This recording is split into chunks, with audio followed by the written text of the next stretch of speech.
AFT and welcome to Boston. So I love being here with my favorite teacher, one of the toughest fighters for all educators, your president, Randy Weingarten. I just want to say firsthand, when there is a righteous fight that needs to be fought, there is no one I'd rather partner up with than Randy. I am also really happy to see Beth Contos here, who is the president of AFT Massachusetts, and Jessica Tang, the president of the Boston Teachers Union, also here today. You know, all I can say is here in Massachusetts, tough women get it done. Sure. And speaking of tough women, I am glad that our First Lady, Dr. Jill Biden, will be with us today. Yes. No one understands more just how important teachers are and how much we need them to build a better future for all Americans. We are really lucky to have an educator as our First Lady. So let's give her a round of applause.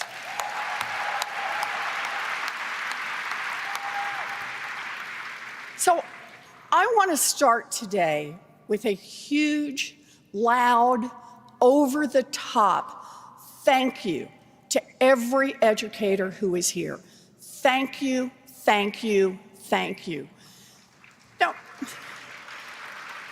teaching was hard before the pandemic, but you knew that. I actually still have not met a teacher who tells me that she got into this line of work for the beach vacations or for the lucrative stock options. Anyone here make that mistake and thought there'd be more stock options by now? Yeah. Well, teaching has always been tough. And over the past few years, you have confronted historic challenges that have made your jobs even tougher. But you have all gone above and beyond, as teachers always do. You moved to remote teaching, you moved to hybrid teaching, you moved back into classroom teaching, you adjusted your teaching to support students who were experiencing significant instructional loss. You dealt with increased mental health needs. You kept going, and you never lost sight of your objective, preparing your students for life.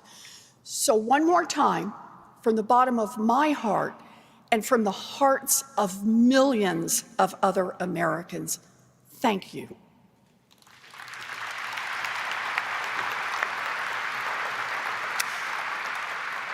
So thank you is a good place to start, but I want to say a whole lot more than thank you.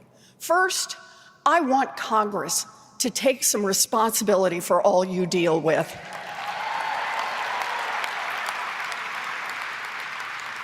I get it. COVID was something that we couldn't avoid.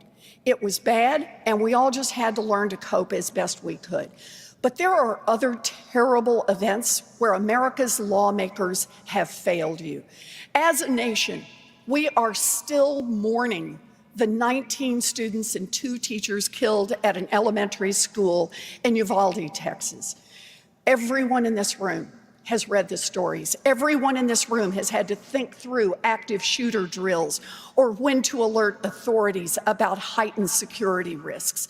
These shootings are not completely unforeseen events. They are not isolated acts of evil.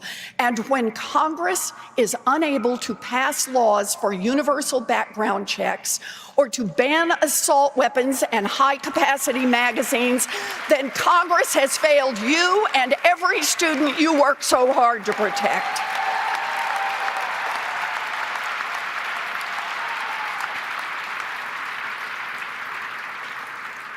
Now, we passed critically important gun safety legislation last month, and I'm glad we did.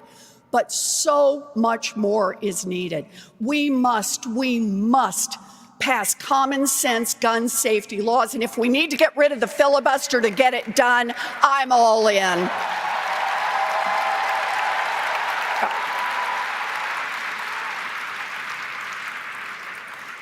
But there's more. It's not just the threats of violence you face every day, it's the conditions under which you work, because lawmakers across this country have fallen down on their jobs. You deserve to teach in schools with adequate resources and where safety measures are in place to help you do your jobs. You deserve to be paid a livable wage for the crucial work that you do.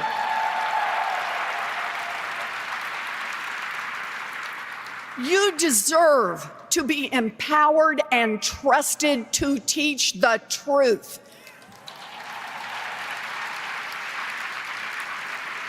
Empowered and trusted to push back against cultures of misinformation and to ensure that all students feel welcomed. In the richest nation on earth, teachers deserve better.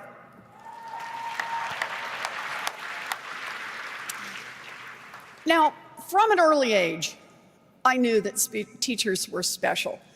When I was in second grade at Woodrow Wilson Elementary School in Norman, Oklahoma, my teacher, Mrs. Lee, gathered me up for a hug one day and whispered in my ear that I could be a teacher, a school teacher just like her.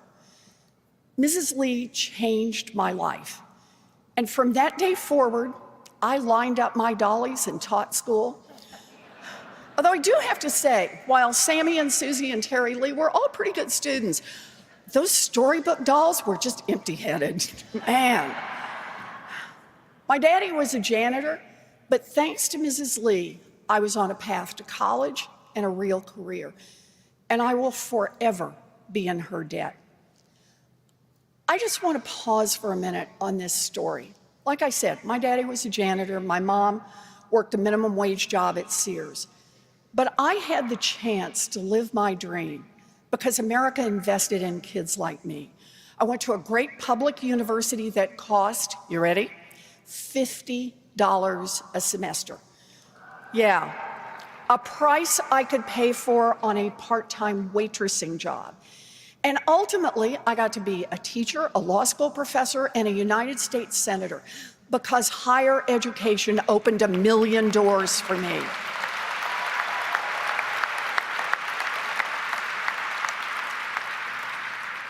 I am grateful down to my toes, but the path I walked is closed today.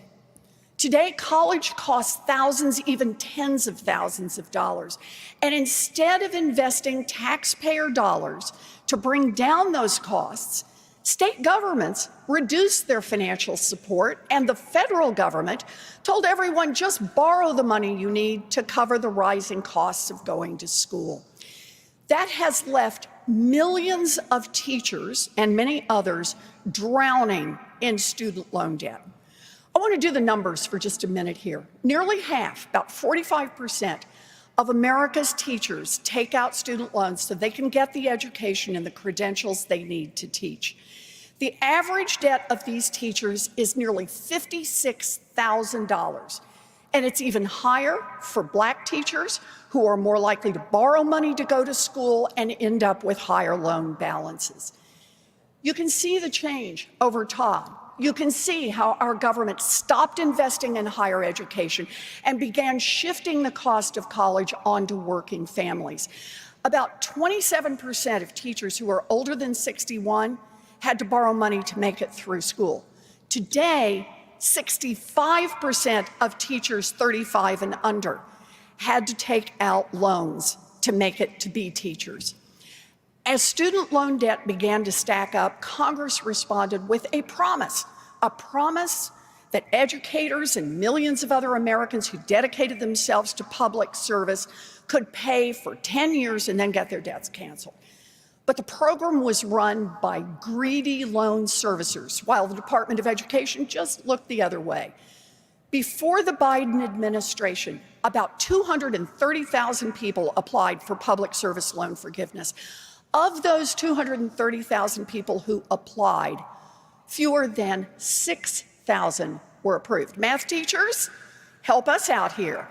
That means, you got it, less than 3% of the public servants that applied to have their loans forgiven under the PSLF program actually got the relief they were promised. More than 97% were denied.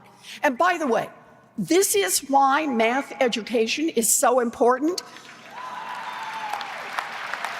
You can keep track when Betsy DeVos is cheating you.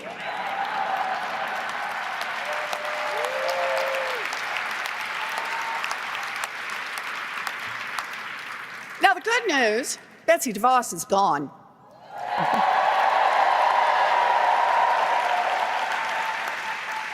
And your president, Randy Weingarten, has led the charge.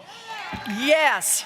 And now the Biden administration is fixing these programs for teachers and for other borrowers.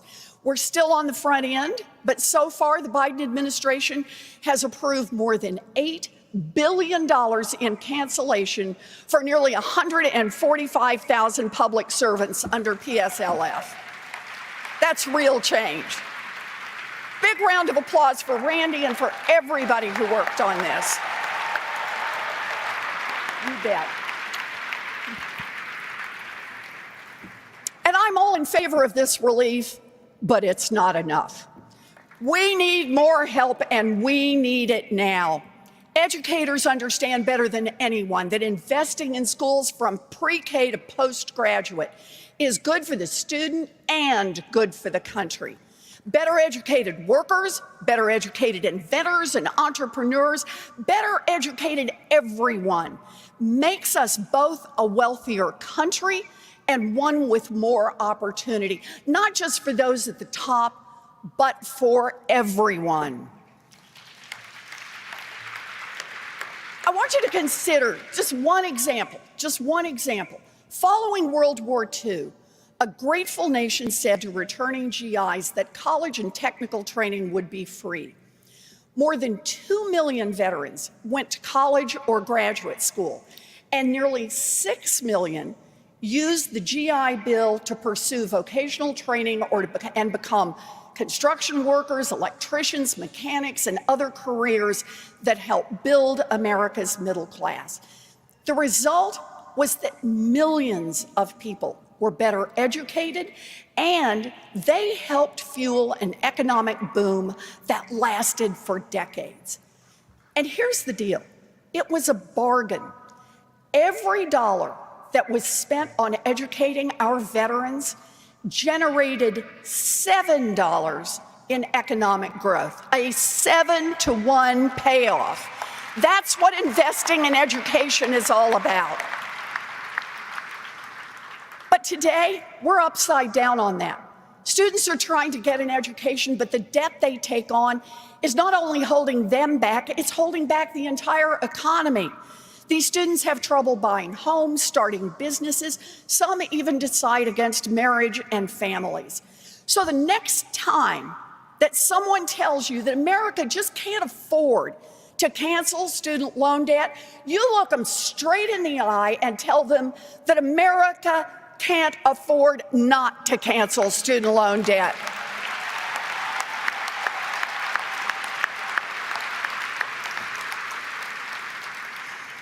And that's why fixing the higher ed system is such an urgent need right now. It's going to take investing in our students to make college more affordable for everyone who goes to college in the future. I'm all for that, but we need to deal with the mess we're in right now. And that is why the first step to overhauling the system starts with canceling student loan debt.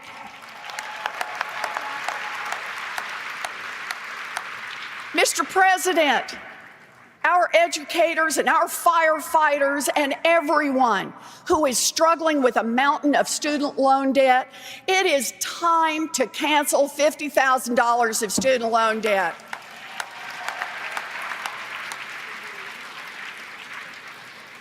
And let's be clear, who would be helped by this? It's not a bunch of kids from fancy schools. In fact, 99.7% of people with federal loans did not go to an Ivy League school. One statistic that knocks my socks off is that only 2% of Harvard undergrads borrow for federal loans. And why? Because the school and many of the parents can afford to pay for these students' education.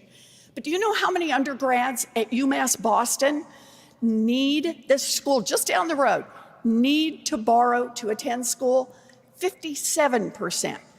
And students in other places are struggling even more. In Connecticut, 80% of undergrads leave school with loans. In New Hampshire, 81% of students take out loans. In Maine, a whopping 90% of students have to borrow to go to school. These are middle class and working class kids who did everything right. They tried to improve their lives through education, and now they are struggling to pay off thousands and thousands of dollars in debt. In fact, the picture is even worse than I have described it. Only 58% of the people with student loan debt actually have a college diploma. Some of the others were working on a certificate program to become an HVAC technician or a vet tech or a teacher's aide. Others tried college, but life happened. Pregnancy, working 3 jobs, family emergency. And now they earn at a high school level while student loan debt crushes them. Educators understand that education is about opportunity, but those opportunities can be very different depending on your starting point. In general, Black students have less family wealth, so they borrow more money to go to school, borrow more money while they're in school, and have a harder time paying it off when they get out. I'm going to give you just one stat. I know I've given you lots of stats, but you're teachers. You're smart. You listen to this. I want to give you just one more stat about this that to me just says it all. 20 years after folks get out of college, 20 years later, the typical white borrower still owes 6% of what they originally borrowed. 20 years of making payments and you still owe 6%, but at least the end is in sight. The typical Black borrower owes 95%. It must feel like this debt will last forever. Black women in particular shoulder a disproportionate amount of the student debt burden, holding 47% more debt than white men and 27% more than white women. Indeed, Black women hold more student loan debt than any other group in America. And this is why student loan debt cancellation is a racial justice issue and a gender justice issue.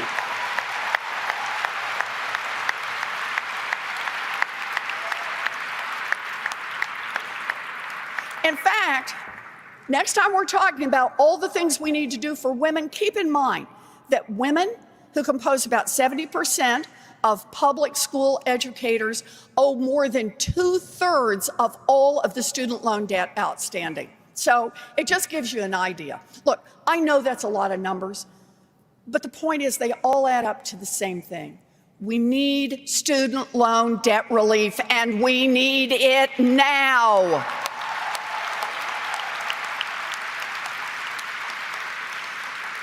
This is a fight, and teachers are fighters.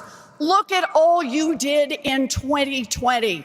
You organized, you knocked on doors, you made calls, you held signs, you showed up to elect President Biden and to help the Democrats take back Congress. You did this.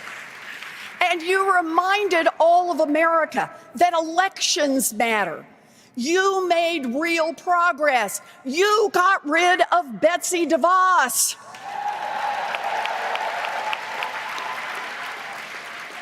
You and your president got public service loan forgiveness back on track. And you even helped us get through some gun safety reforms. But we don't stop now. We've got to continue raising our voices for educators and for students. And that means organizing and showing up to vote this November.